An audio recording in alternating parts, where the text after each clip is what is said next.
Spájame sa, aby sa do politiky vrátila slušnosť, morálka, spolupráca. Dnes sme dennodenne svedkami politických korupčných škandálov, nezmyselných stranických bojov až nenávisti. Z politiky sa skutočne v tomto období vytráca občan a riešenie jeho problémov. Tento stav treba napraviť. Spájame sa preto, aby sme ukázali, že v spolupráci je budúcnosť Slovenska.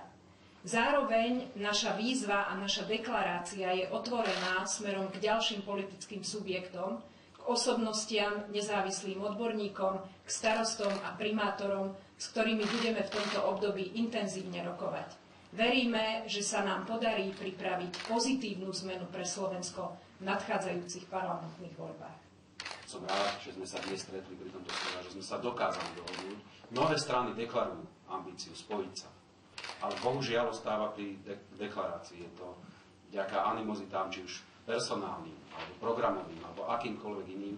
My sme sa posunuli o hodný kus dopredu a to snáď nám dáva nádej na to, aby sme dosiahli aj veľmi dobrý výsledok v budúcnosti.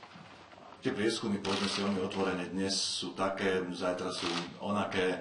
Každopádne budeme všetko robiť preto, aby sme presvedčili nášho voliča, budeme sa snažiť presvedčiť ľudí našim volebným programom a uvidíme.